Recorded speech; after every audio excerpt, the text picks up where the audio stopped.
Welcome to Talking with the Experts. Here we discuss all things business by business owners for business owners. Here is your host, Rose Davidson. Hello, welcome to Talking with the Experts. I'm your host, Rose Davidson from rosedavidson.com. And today it's my very great pleasure to introduce you to Fabio, and I'm sure he'll let me not pronounce his last name because it's a bit difficult. Now, Fabio is going to be talking to us about all things SEO and how SEO is a huge chance for small businesses to find new clients. Fabio runs his web design and SEO agency and has done for over 4 years. He's worked with dozens of companies to increase organic traffic and convert it into paying customers. His focus is on Instagram strategies and individual approaches for each business. Whether it's a small local business or globally operating agency, he loves the challenge of a new business. Fabio, welcome to Talking with the Experts. It is such a pleasure to meet you. Hello, Rose. Thank you for having me. Lovely. Tell me about your story, a little bit about how you and why you love SEO so much. So everything actually just started with web design. Many years ago. I think it's almost 8 years ago. I built my first website, and that was the moment it caught me because websites are, in theory, very simple to make, and it's just a few lines of code. And if you put them on the right server, every person on this earth can see it. So it's very simple. You just need a computer, or you need a phone or whatever, and you can just see what I just did. And that was, yeah, that really caught me. And from there on, my journey began. I started doing websites with different tools, trying different things. At that time, I was just 15 years old. So yeah, it was a really interesting journey. I did an apprenticeship in informatics, but always the web design thing kept following my path. And yeah, then I started doing more and more websites. And after finishing my apprenticeship, I started my agency with my business partner.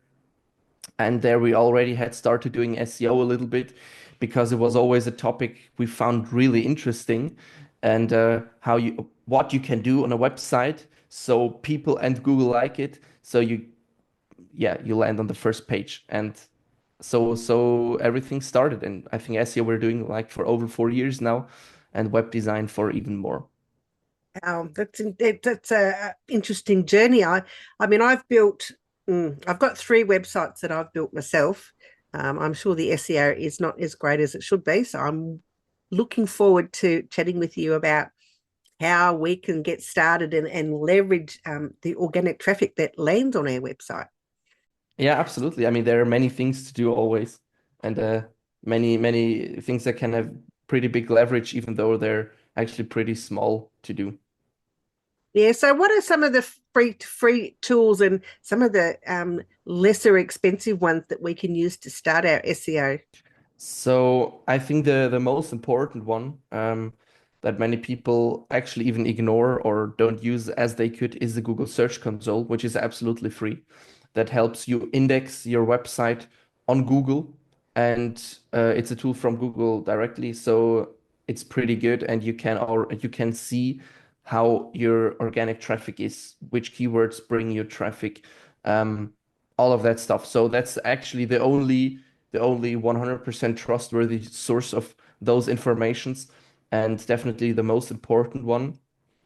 I like Screaming Frog. That's a tool you can install, and that's really good to crawl your entire website. So you can find about all technical details and where you're having issues and where all of that stuff's happening. So that's a really important one. There's a free version that's absolutely enough for most users. And then I think there's a Chrome extension or browser extension which is called Detailed SEO. And with one click, you have very easy to understand to-dos, and you can see errors and stuff that's happening on your site. So you can check every single page. And yeah, it's very good to start. It gives you a good starting point where you can go from. Yeah, And so wonderful. those Great. tools. They sound wonderful tools.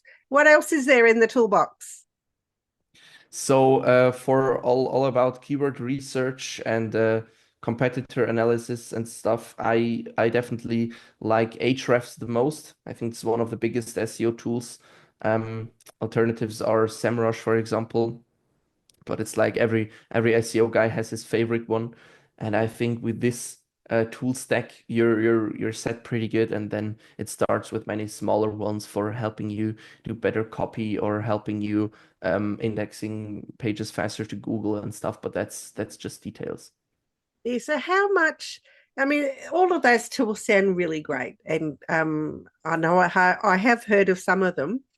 However, if you're not like really tech savvy, I mean, as you say, it's easy to build a website. I mean, you get a, you get onto WordPress if you're going to do it that way, and then you get a plugin or a template or whatever, like Divi or one of those ones, and use that. And it's really simple once you learn to use them, how to build your pages out. But SEO really is an art. It's an art form I have found, and to try and get your page to rank on the first page of Google is really hard. It is for certain keywords, definitely. Yeah. So I mean, how do we know what keywords to use? How is there a tool for that we can find and use on our websites? Yes, absolutely. So Ahrefs is like my preferred one, where you can basically just insert a keyword and see how much, or it's a rough estimate, and it's never exactly, but a rough estimate on how many times this keyword is searched per month in a country or globally. And that's a really good starting point, because from there on you can go and look for different keywords, like different types of expressing something, or you can just take some seed parts of it. So like maybe a keyword is made out of 3 or 4 words, and then you just take one of them and you can see a list of all keywords that are built with this seed word. And so from there on, you can start and you can find different search intentions, and you can find different kinds of ways you can go. And then you see a competitor, you insert a competitor, and you can see on which keywords they are ranking. And then you see, oh, this is also a topic. Oh, this is also where you could describe, oh, this is also a question people are having about my topic. And so from there on, you can really build up a big thing and start doing lots of research. And then really important part is clustering those keywords into different groups. So you start having many like keyword clusters of um, search intentions. So let's say it example, how to become a podcast host, how to start a podcast, uh, how can I start a podcast, whatever, are different keywords, different ways people are searching for actually the same thing. And Mm. so then you start looking, what content do you find when you look for that? Is it blog articles? Is it like a landing page with a product to buy or whatever? And then you just do what others are doing and just do it better. Like do it more detail, give better examples, have better infographics. And in the end, it's just about helpful content, because Google values a lot on how long people stay on a page, on a blog article. Do they click on other pages? Or is like the behavior um, commonly known to be from a person that's irritated? For example, they come on a page, scroll down, leave the page, and go on another search result. This means, or this shows Google what they just found wasn't really helpful. So that's a bad sign. And then in the end, all technical details and if page speed is good and whatever, it's secondary. The main thing should always be that you answer a problem and help find the solution. That is always important, and I think keeping the person who's found your page engaged and make them stay on the page for as long as possible. I know that is an important part of the Google overall analytics and everything like that. So um, and knowing your customer obviously is one of the things, and as you said, keeping them engaged and um, selling them a product or a service that they actually need. I think you have to really know your why you're selling or what you're doing, or your product or service. You need to know that why, and that's to me is an important factor. Absolutely. Absolutely. So understanding your audience or your clients and understanding their needs is essential to have to build a good SEO strategy. And I think in many aspects of SEO, it's also really important to understand your competitors and why Mm, they are doing what they are doing. And I mean, some people are ranking pretty good on Google, even though they are doing some weird stuff. But most, I would say, you can see patterns of SEO stuff they're doing. Are they building backlinks? Are they writing a lot of content? Are they, I don't know, are they building blog content, landing pages, whatever? And when you understand what they are doing and they are ranking like on top positions on Google, there is no point in doing something else because in SEO, it's not about I do what the others don't do. It's like I do what others do and I do even more than that. So if mm. they are building good content and you just start building backlinks, you're on the absolutely wrong path. Yeah, I understand that. That's really great information. I wanted to ask a question. Sometimes I get an email from Google to say that some of my pages aren't indexing. What does that mean? That could be that could be many things, but in the end, it's just that Google somehow is not able or not allowed to show pages from you on Google, and that can be mostly that's because of technical issues. So you have some rules, some setting that's like prohibiting Google from showing or your site, or I don't know. Then you have like duplicate content and whatever. It could be like 100 things, but that's a really good starting point where you can go in and then see the analyze the errors. And to be honest, that's a really good point where you can just ask ChatGPT, "Hey, I keep getting this email from Google. What's about it?" And then maybe he starts asking you questions back, and then you can gather more information. And to be honest, I think most of the problems, most technical issues, are very good to be solved with ChatGPT, actually. Yeah, that's a great point. And what does it mean when a page has a no follow on it? What does that mean?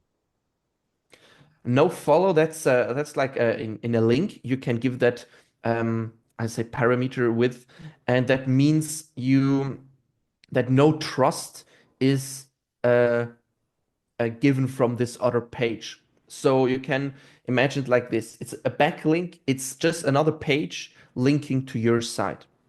And this always gives some trust to you because I mean there may be a really big website that have lots of traffic, lots of own backlinks, and they link to your site. And this is some kind of recommendation that is given in the whole website, internet stuff to you. And this is a good sign for Google that you are trustworthy because Google somehow has to determine that you should be taken serious and that you are allowed to be on the first page. And so that's like, yeah, it's kind of a shout out from another page. But there can always be the case that they want to link to you, but without giving you trust. Why would they do that? Because it's really easy to put a backlink there, or they also have just some kind of link juice, some trust they can give, and they don't want to spend it like yeah, too much. For example, if you have like big pages. Best example, Instagram. Everybody can put his link in his Instagram description, but Instagram does not want to give trust. Like Instagram, a huge page, does not want to give trust to, I don't know, fraud or scam or whatever. And it would be too easy to build links on there. Still, a backlink with a no follow is a social mention and helps in a way that Google sees, okay, you are mentioned somewhere. You're not just a website existing, a domain that has never been linked to. you are being linked to, you're popular, but you're not getting trust from this page. And so therefore, into a good link mix, no-follow links also make part. Well, that's excuse me, that's a good thing, because I've got quite a few of those no follows on my when the Google sends me an email to say there's issues with my website. So yeah, thank you for that. Makes me No feel good. problem. Fabio, tell me, how can we convert organic traffic? Because that is one of the most important things about having a website, is getting that organic traffic. And how can we get people to convert? That's a really good question, and there unfortunately is not one answer to it, but there are many different approaches, and I say different businesses need different approaches, because that's even more of a it's actually a topic about SEO and websites, and the big thing is you somehow need to convince people to buy your product, and that's the whole part of converting. And there are businesses which most people would say are not, or agencies in general have a big problem that there are too many agencies and many agencies do a bad job. Absolutely. Therefore, trust is something that needs to be built a lot. And trust you can build in hundreds of ways. You can have testimonial videos, you can have star ratings, you can have mentions in big articles or whatever. And placing them, or those trust elements strategically, is really important. Whole different thing, I don't know, roofing companies. There's not like, in general, people say, yeah, roofing companies do like a bad job. Maybe you have to explain what are the USPs and why you should work with them. And then it makes no sense like putting a lot of trust elements on a website like this if people already trust or have no problem with working with any company. They just want to know why this. And so therefore, it's really important to understand the business and the case in general, so you know which are the biggest things or the most important things to do in this specific case. And from SEO, it's actually the same thing, because you have to find traffic that is valuable. The most Mm. traffic is always on informational keywords where people are just gathering information and have no intent of purchasing or comparing or whatever. But if you build a blog very well, and in the middle you have a small call to action, I don't know, you're having issues with, I don't know, cleaning something, and then you have a product that helps you with that, or I don't know, it could be anything. You can place that strategically without being sally or pushy, but just, hey, look, we have this product, or comparison of products or whatever. And therefore you just look, what's the intent of the person? Are they just looking for information? Then a conversion rate of like 1% is pretty good. If it's Mm. like commercial investigation, so people want to make a purchase but are still comparing product, services, or whatever, you get a conversion rate of like 3 to 5%. If it's a transactional keyword search intent, people want to buy, want to do something, you can have 10, 20% conversion rate.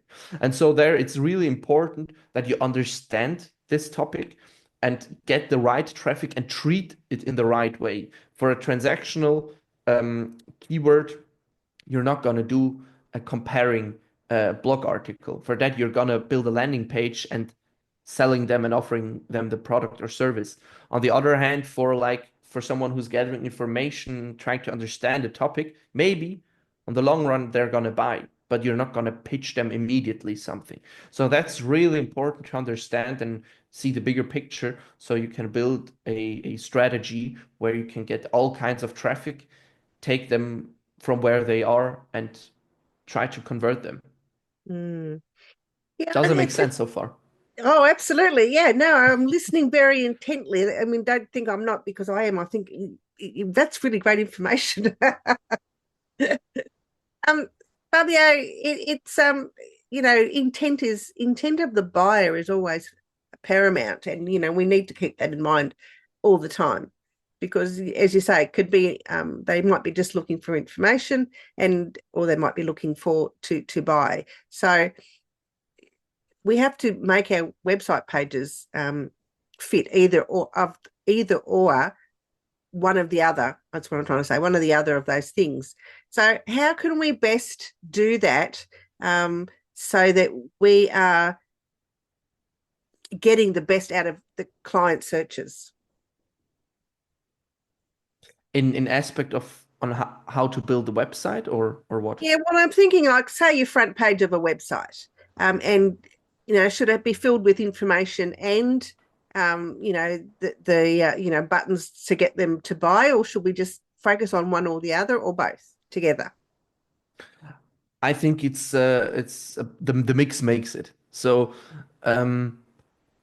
it's really important that you give information and you give good information in a way people like to receive it. You're not gonna be, I don't know, publishing a book like this. You cannot have like text, endless text. Nobody's gonna ever read that. So you need to have good formatted text, bullet points, lists, call outs, mentions, uh, I don't know, all the things that can make a text more interesting to scan with the eye and then read it. And then always you can have some call to actions. And it's also about the business case a bit. So there are like businesses where you can be more pushy without it being a bad thing. And there are businesses where you have to be really subtle and just offer a form of contact. And so the same thing again, you really have to understand the business, analyze your competitors, see how they are doing. And if they are having like blog articles, very informational, nothing really pushy, and then just a simple contact button in the footer, go with that. Maybe try a little more, but don't go too much. Yeah. And then that's you have to feel the business, you have to understand it really well. And that's why I always say SEO does not exist like in packages. You cannot have like packages, we do this and we do that, because every business is individual, every target, every goal is individual, every situation is different. So you cannot have like a fixed price on SEO and say, oh, we're gonna build 10 or 20 backlinks, or we're gonna build that amount of pages or blog articles, because that's nonsense. That's like that's like having a really individual case and having always like just out of the book solutions for it. It doesn't work. No, no, and I understand that.